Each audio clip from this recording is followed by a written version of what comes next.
All right, folks, today I want to look at something that I found by accident on Amazon. And there's one English word, the rest is in Russian. Also on the back of the box, it's all in Russian. This is Robogear. And so after doing some investigating, this is I don't want to say a Warhammer-like, but it's the closest thing I can compare it to. This is an actual game. It's a tabletop wargaming system, kind of, world. It's a Russian game. They have a whole website.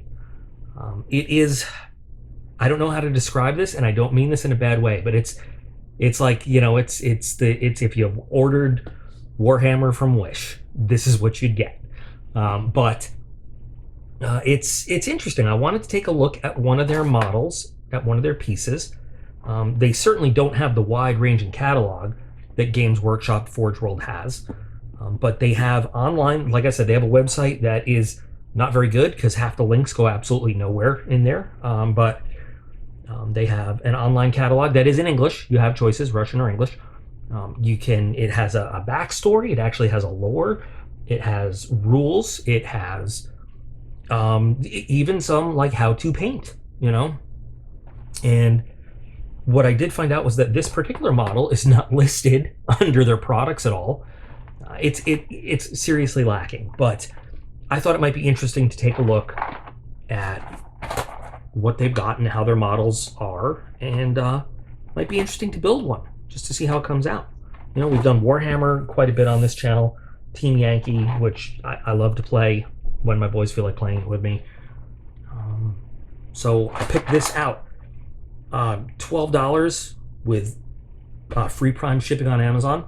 So I got it, you know, in 2 days. Unfortunately, Amazon packaged this in an envelope, in a soft, squishy envelope. So it got kind of beat up in the mail. And I have taken a peek inside the box already, and I don't know if we blame this on Amazon or just the general way they operate, but some of the pieces were already knocked off the sprues. Well, let's take a look at what comes in this box. And here's some examples of some of the other kinds of models they have. And there are two factions in this game, the Protectorate and the Empire. Also very much not like Warhammer, where you have how many different factions you can play as. So you get inside your, I don't know, this is kind of like your vehicle, your data sheet, your data card. I really honestly don't know what any of these things mean because I haven't really looked into the rules or how to play or what it all does. But this is what you got. We have several pieces of literature. Again, they're all in Russian. All of it is in Russian. And I think this is rules on how to play. I think. But on the website, again, you can choose English as a language and go through it all. There is then whatever this is, and I think perhaps this is painting. Again, I don't read or understand Russian, so I don't know. But okay. And then you get this is the assembly instructions. This is some of the other things available. This is how to put together your little. So you can buy packages of troops, of soldiers, and it comes with a troop, a pilot. And this is your assembly instructions. This is the whole assembly instructions for this vehicle. This is it. This is what you got. I don't know if this particular thing belongs. Oh, and then a D6, a small little D6. So I'm not sure if this is a Protectorate or if this is an Empire vehicle. The plastic feels kind of toy-like, as opposed to, you know, more styrene plastic model-like. But, you know, detailing's not bad. Again, I'm trying not to just constantly compare this to Warhammer. But again, detail's not bad, but it's much softer. Like I said, much more toy-like than what we see with Warhammer stuff. Yeah, I think this is the top. And so We've got some basic rivet details and some panels. If we look at, I think these are, I don't know, stabilators or stabilizers or something. Again, you know, cartoony kind of toy-like details on it, but you get detail. You know, you do. I think actually also these have some spring-loaded. I think these are like projectiles that can actually shoot out of it. Again, I gotta look into the whole thing. But I think these are guns that can actually shoot those. And it's an interesting choice of color for the plastic. I just noticed in there, look inside the turbines. You got that, whatever that is. Looks like it's full of sand. Is the other one like that? Nope, the other one is not like that. So, you know, it's not a very big model. And of course, you're not paying Warhammer prices for it either. $12 as opposed to, you know, what's your standard Warhammer vehicle go for these days? $40, $50? So it comes with a stand. And, you know, we'll figure out how that all goes. Got a missile or two that you can put on the bottom. Cockpit wise, I don't know if there's any real detail in the cockpit. I know a guy goes in the cockpit, and it looks like if you wanted to, you could just push this together, kind of snap together.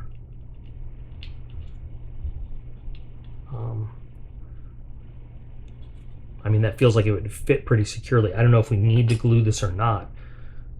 And would regular, you know, model type styrene glue work? Canopy here has there's no clear parts, no glass, which Warhammer has done at times too. So, and again, I don't mean to just strictly compare this to Warhammer, but it's the closest thing I can think of. We could make out of just some clear plastic. We could make glazing for that if we really wanted to.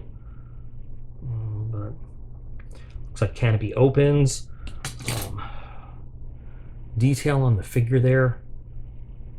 Oh, there we go. His head, his face is mounted in one piece. Very basic kind of figure stuff. No decals either. So even though you see some markings on here, I guess you got to paint that on, which is not that big a deal. I mean, we have spare decals everywhere we could use. So very interesting. So this looks like it would be a relatively quick and easy build. I'll do some basic painting on the inside, just because we can. I mean, you have, looks like possibly a throttle control on one side. Oh, they're identical. Some very basic controls. We've got a guy that sits in it. I think it would be fun just to do a little bit of work to put this together. And again, I think it'll be easy and quick. You know, the thing is, we can always spend time on the exterior painting and detailing and weathering to give it a little bit more depth and life and stuff. So might as well do it. For this one, I'm going to be using the Flexifile Touch and Flow applicator system. Great way to use liquid glue. This is Micromark, same stuff. It's actually a rebranding, a reformulation of 10X7R.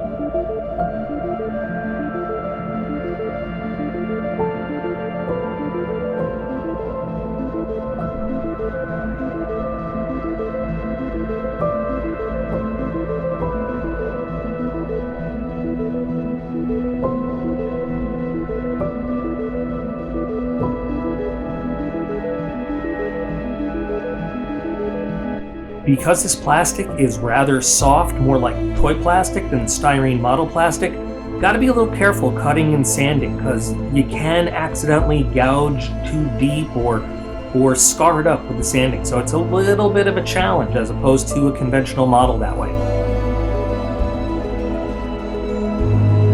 Technically, this is a Russian model. This is a Russian aircraft, so why not do the cockpit in Russian interior emerald green?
You can see here there's no clear instructions about how to build these up with the springs and the triggers, but intuitively I know it goes there, so I'm gonna set it all up the way that it should go.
Okay, you're not going to be able to see it here, but I use these two colors to paint the seat and what little detail there is inside the cockpit. And then I used Turbo Dork 3D glasses for the display screen just to make it stand out a little bit.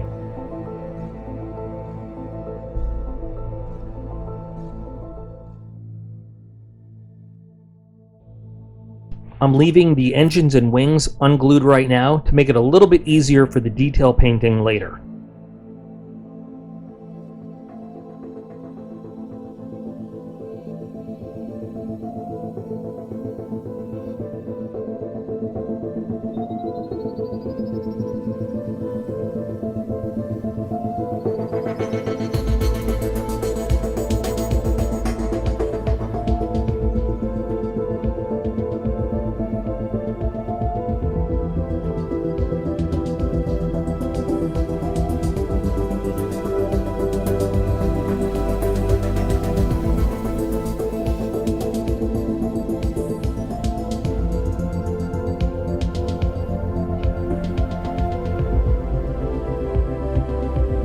There's seams around the fuselage halves that need to be taken care of, and sanding can be a little awkward with some of the detail. So I'm going to use the Mr. Dissolve Putty to see if we can get in there real gently, take care of some of those seams without sanding away any of those details. It works fairly well, not as well as I had hoped, but it's a good product to use. You just got to get used to it.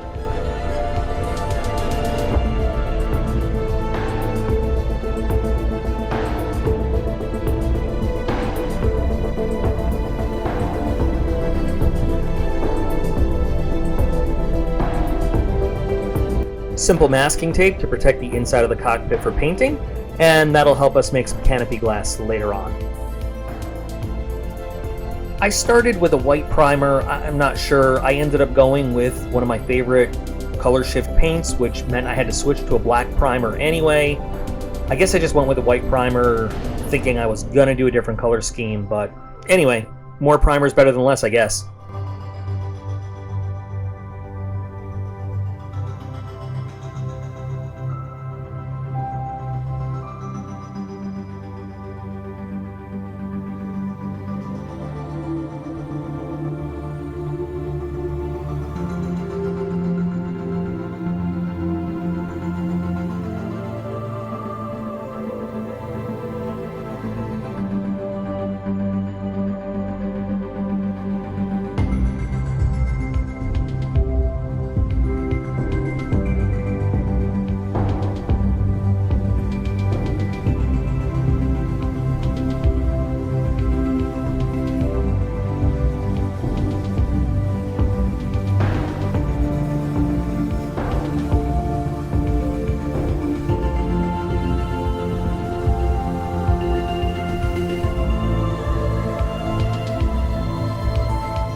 I'm doing, a black anti-glare, pretty standard for combat aircraft. I just thought it would look good. This happens to be a NATO black.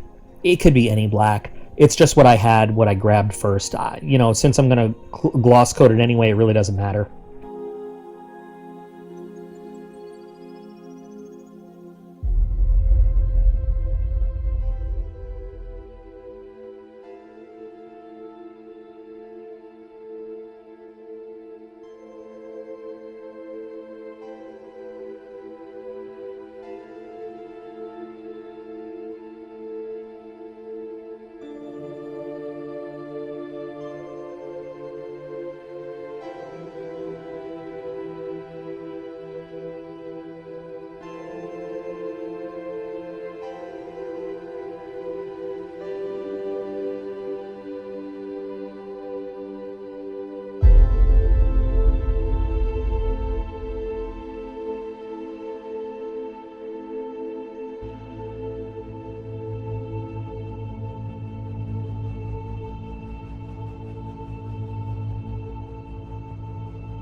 This is just regular acrylic craft paint. Pick it up at Hobby Lobby, Michaels, wherever.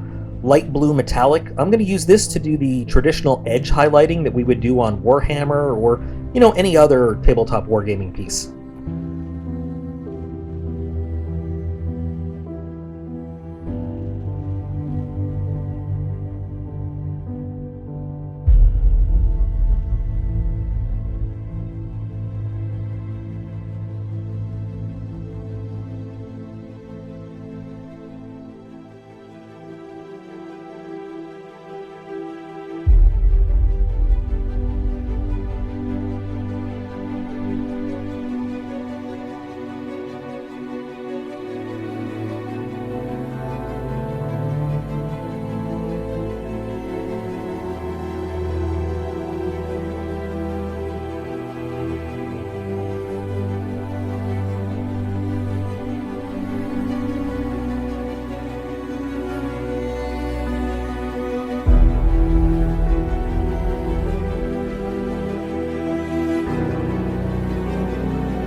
I know this is going old school, but this old Tester's enamel metallic copper is just my absolute favorite copper color to use ever for anything, anytime I need that color.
This is another great metallic blue color. I love it. I use it on just about all my Warhammer army pieces as just a color that ties them all together. So I'm going to use this as kind of color trim on the engine pieces. It's not going to match the cobalt blue exactly, but it's going to give them a metallic blue element that sort of ties into the rest of the theme, the color theme here. Hey, I'm trying to be artistic about it.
I forgot to show the bottle before I started working, but this is Tamiya X20 Clear Gloss. This is going to be our nice glossy base for all the decals and weathering that we do from this point on.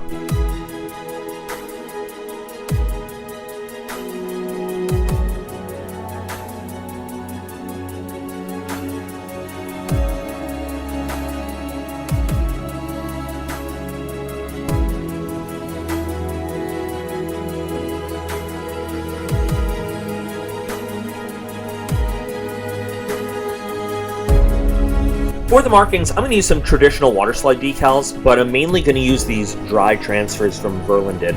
They work a little bit different. I've shown them on the channel before. What's really cool about them is that as you apply them, you can actually mark them, chip them, weather them up. It saves you a little step and gives you a little option in how you choose to do your weathering of your markings.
Back to the Null Oil here. I forgot to show the bottle, and I'm doing a much heavier sloppy coat on the bottom. I did the whole aircraft, of course, but replicating more of a dirty look on the bottom, as if it doesn't get as cleaned often as the top.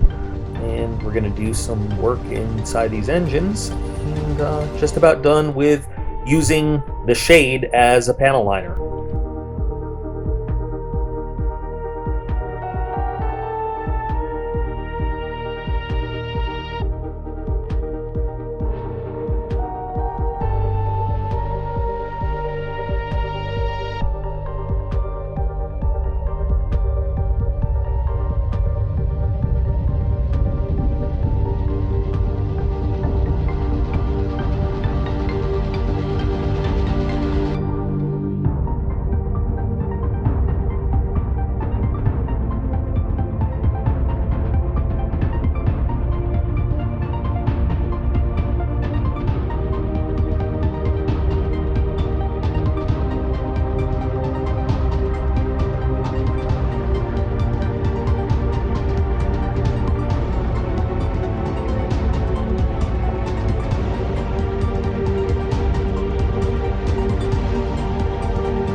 So here's an interesting issue we run into when using the color shift paints.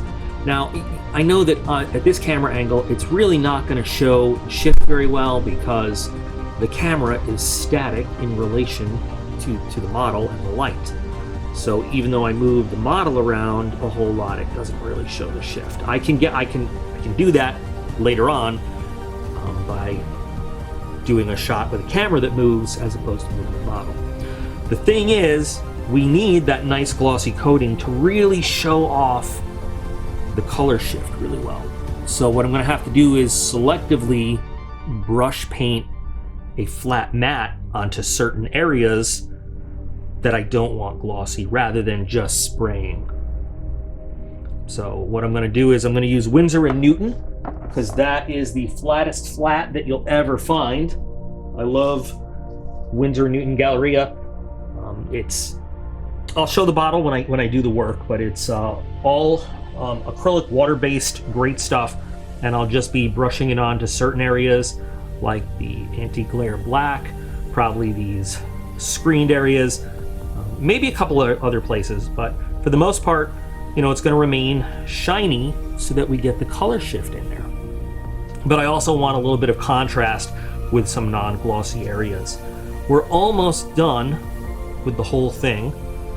I'm really pleased. You know what? At first, I wasn't sure how this would build, or, you know, how it would come out as a finished game piece slash model. It's a little weird looking, but is it really that much more weird looking than anything in the 40K universe? I don't know. So what I'll do is I'll let this Tamiya X20 have some time to cure a little bit more. Obviously, I'm not really pressing on it now, but at this stage, if I were to push my fingers into it or something, you could actually leave some imprints into the X20 coat that's on there right now. It needs its time.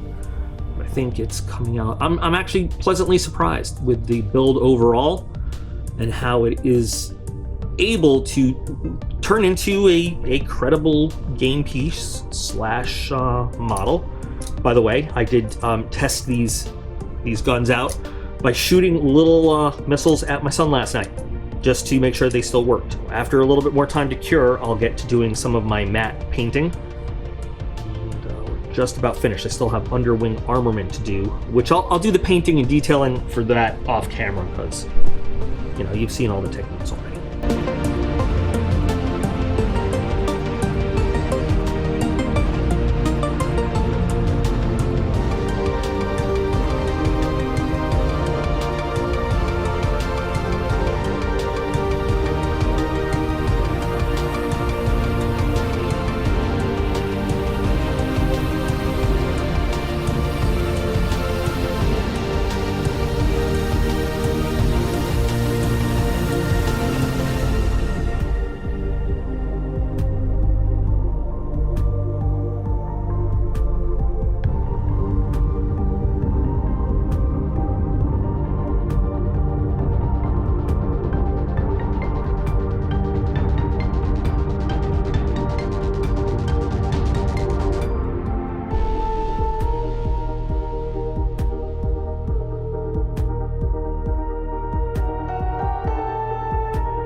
Originally, I was going to do this straight out of the box, but I decided to use some UV resin to make those missing canopy windows, just to fill in those spaces. So this is a fun, easy technique, and I have just put up a video showing how to do it.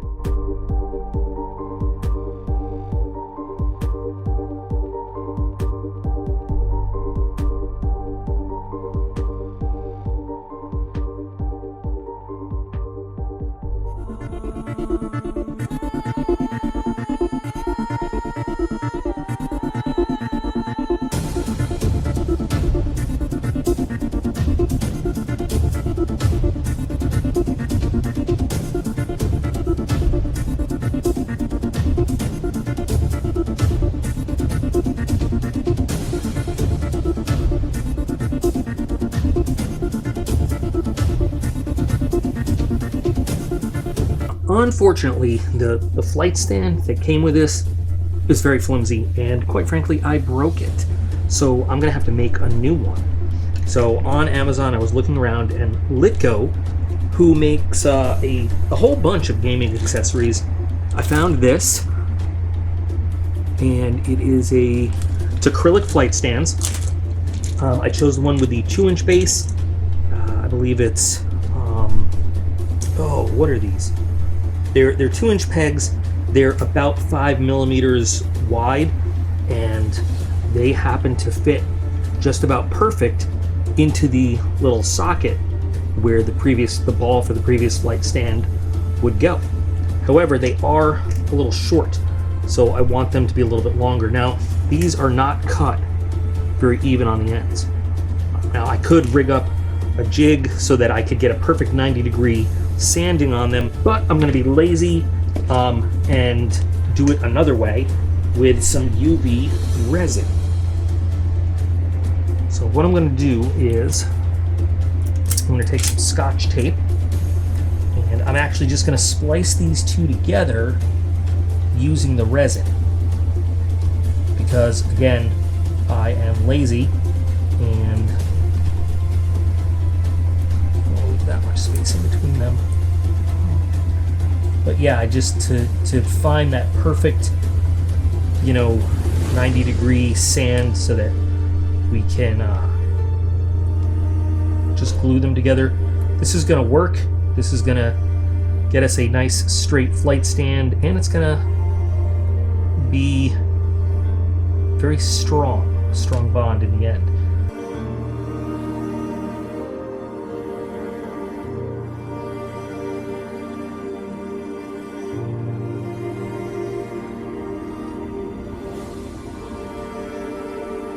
So it's not as seamless as it would have been to sand and glue, but you just have that little bit of resin in the middle, and it will work just fine. So now what I'm going to do, these are the bases. Well, I got 3. So I'm going to place the rod in the base, and this will give us a 4-inch rise off the ground, which is decent for this little guy right here. And I'm going to magnetize with 5mm magnets.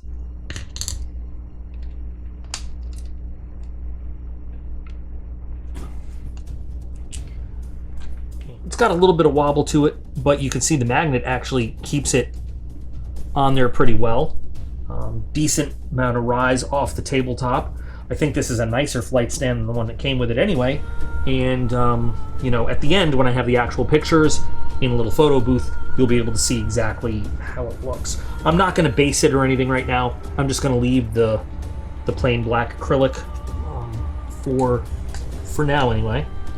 So, just about done. I just need to get the pilot finished and the pilot put in here. We got our little missiles to do, by the way, which I have just about ready. And then we'll be all set. I just did some very basic figure painting on this pilot. You're not going to see much of him. I just decided to give him the metallic blue that matches, some of the accents on the aircraft, and some, like I said, some really basic figure painting technique. So we'll get him seated in his little fighter plane, whatever this guy is, the Hornet. And and then we'll be done. We'll be done with this project. It'll be all set. So the windows, the canopy ended up being a little thicker than I wanted, but there's our pilot, and you can see him through there a little bit. It's a little hard with the glare of the lights, but he's in there. So we are all set. We are all done.